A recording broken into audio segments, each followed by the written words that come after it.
Here's a map showing the indoor infrastructure for pedestrians linking points of interest in downtown Manhattan. Here's downtown Chicago. And here's Toronto.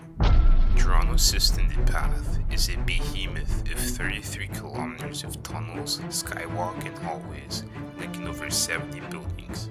It has over 4 million square feet of retail space, including over 1,200 stores and services. Hundreds of thousands of people make use of it daily. Our goal today will be to answer the following questions. When did the path start? Why was it built? And how did it get to its current form? To answer those questions, we're gonna have to go back all the way to the year 1900, when Eaton's department store on Yonge and Queen built a tunnel across James Street to Eaton's Annex.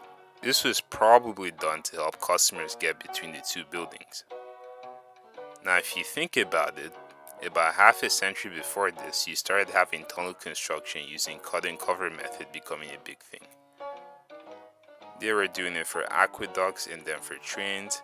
I guess since they had the technology, they figured out they could use it to make walkways for people as well. Let me know what you guys think about that in the comments. So by 1917, there were 5 of these things in and around the Eaton department store area.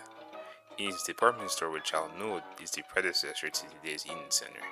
Let's also note that out of those 5 tunnels, only the one connecting to Bell Trinity Square still exists till today.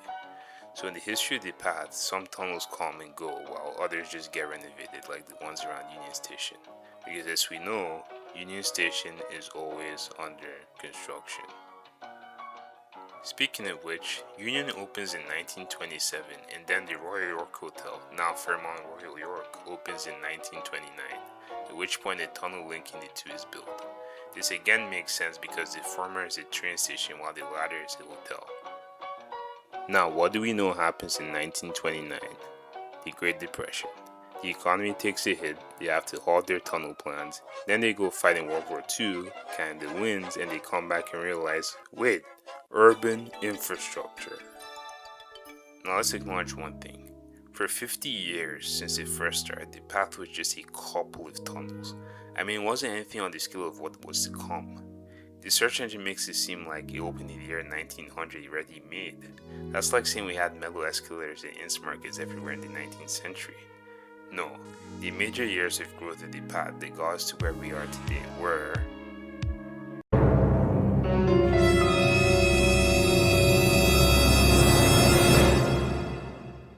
So after the war, Toronto finally decides to build its first subway line. It gets finished in 54. What the subway did was create mezzanine space beneath, like underground, because the subway runs underground. By the way, what's a mezzanine? I don't know. The point is, the subway creates more subterranean stuff, and buildings probably want to connect to that because convenience and convenience stores, never-ending amount of them. Also, the shiny new office towers want more underground stuff because of this idea called vertical separation. From renowned New York City architect Harvey Wiley Corbett, one of the people behind the Rockefeller Center. The idea was to reduce congestion and make the most out of space by stratifying cities by function. On one layer you would have workplaces, another you would have living quarters, another layer for traffic, and yet another for transit and so on. I would also like to mention that Corbett was a modernist who was quoted as saying that modernism freed architecture from the quote-unquote shackles of traditional style and allowed them to focus on utility and function. This can be seen as a rebuttal to the argument that we should have vibrant mixed-use spaces instead of vertically separated ones. It's not about how it looks, it's about what it does, modernists would say. I mean, today the path and the subway don't even physically look like anything because they're buried underground, but they function. So if people from New York came up with vertical separation, why didn't they have the path? Well, because they didn't have our boy, longtime Toronto Planning Commissioner Matthew Lawson. This guy loved this stuff. He believed that, quote, much of the future of downtown was below grade. Following the gospel of vertical separation to relieve crowded streets, more underground concourses would be built, subsidized by the city. This was how Matthew managed to convince Toronto Dominion Bank to build their sprawling 6-building superblock in downtown Toronto. That and probably the fact that Toronto is literally in their name. Subsidies and a loophole that meant that these concourses couldn't be included in maximum density calculations, meaning the developers could build underground to infinity while still maintaining their height targets. maximizing retail space and office space, each creating an incentive for the others to be occupied by tenants, led to an explosion in underground development in the succeeding decades. The 1970s was the decade where the path transformed from a collection of neat tunnel experiments into an inescapable part of the city. In 1972, we see the integration of Richmond Adelaide Centre, followed by the opening of Eaton Centre just across the street, with a tunnel being punched through to connect them. This was a pivot point as it came with a link to the older Eaton's area, creating the basis for the first fully covered connection from Yonge and Queen to the burgeoning financial district and City Hall. Then came the heavy hitters. In 1973, Commerce Court was completed. Designed by I.M. Pei, the legendary architect who did the Louvre Pyramid, it added 4 massive buildings to the grid, all of which were connected beneath the surface. But the major step forward happened in 1975 with First Canadian Place.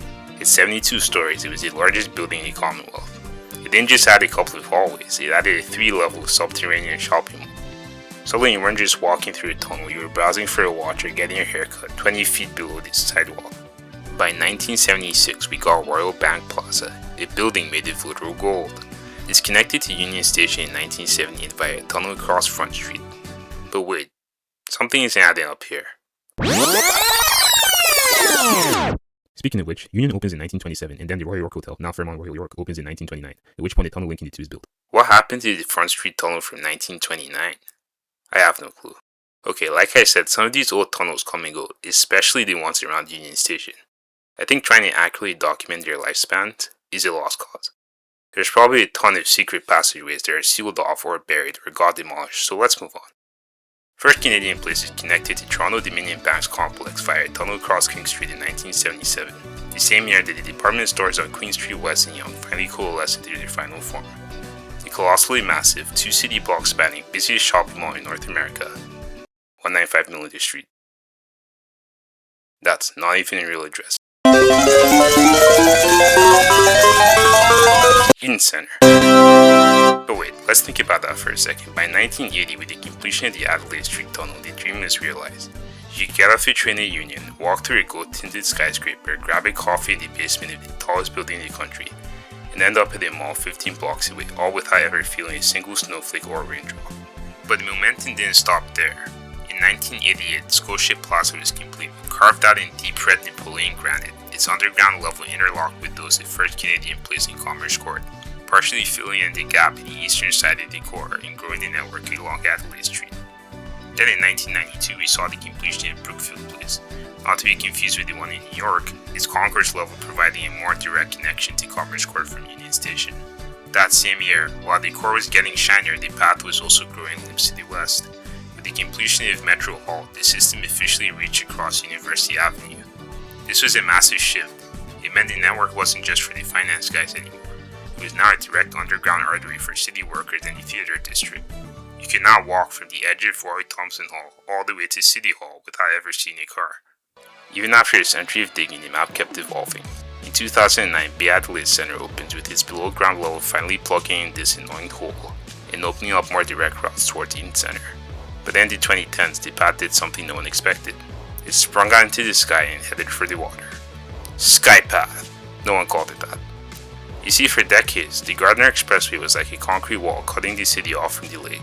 The path broke that wall with the completion of RBC Water Park Place in 2014. The city and the developers built a massive enclosed bridge over the highway.